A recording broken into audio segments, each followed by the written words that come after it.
নমস্কার, কেমন আছেন সবাই? আমার চ্যানেলের তরফ থেকে সকলকে জানাই অনেক অনেক ভালোবাসা। তো প্রত্যেক দিনকার মতো আজকেও চলে গেছিলাম ব্রাইডাল ক্লাসে। তো প্রচণ্ড গরম ছিল, তাই একটু আইসক্রিম খেয়ে নিচ্ছিলাম। তো তারপর দেখো চলে এসেছিলাম বাড়ি। তো বাড়ি এসে ভাবলাম টিফিনে কি বানাবো বিকালবেলা। তো বিকালবেলাতে বানিয়েছিলাম ম্যাগি। তো ম্যাগি অন্যদিন অন্যরকমভাবে বানাই, আজকে বানিয়েছিলাম একটু ডিম দিয়ে। তো ডিম দিয়ে পেঁয়াজ দিয়ে আমাকে এভাবে মাঝে মধ্যে ম্যাগি বানিয়ে খেতে বেশ ভালোই লাগে এইভাবে। তো তোমাদের কার কার এইভাবে ম্যাগি বানিয়ে খেতে ভালো লাগে কমেন্টে কিন্তু অবশ্যই জানাবে। তো তারপর এদিকে দেখো আমি ডিমটাকে একটু প্রথমে ঝুড়ো করে ভেজে নিয়েছিলাম।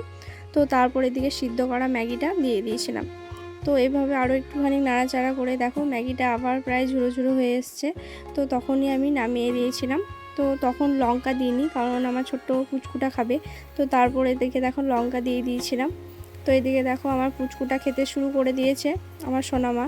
তো এই সমস্ত খাবার খেতে বেশ ভালোই বাসে, কিন্তু ওকে আমি এই সমস্ত খাবার বেশি দিই না। তো বন্ধুরা, এটা ছিল তার পরের দিন সকালবেলায়। তো সোনামা দেখো খাওয়া দাওয়া করে রেডি হয়ে গেছিলো একটু বেড়াতে। তো আমি সে ফাঁকে নিজের হেয়ারের একটু যত্ন করে নিয়েছিলাম, মাথাতে তেল দিয়ে দিয়েছিলাম। তো তারপরে দিকে দেখো রান্নায় বসিয়ে দিয়েছি, আর এদিকে সবজিগুলো কেটে ধুয়ে একদম রেডি করে নিয়েছি। তো দেখো দেখতেই পাচ্ছ। তো তারপর ভাবলাম চলো নিজের ফেসেরও একটু যত্ন নিয়ে নিই।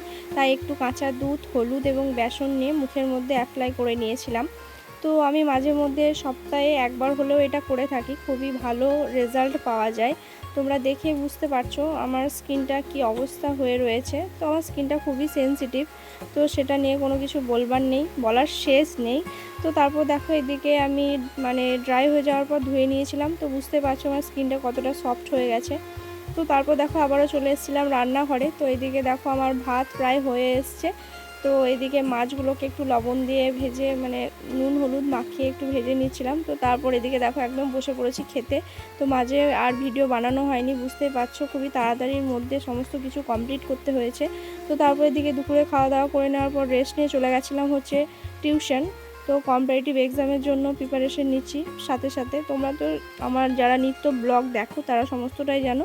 তো আজকের মতো টাটা, দেখা হচ্ছে পরবর্তী কোনো ব্লগে।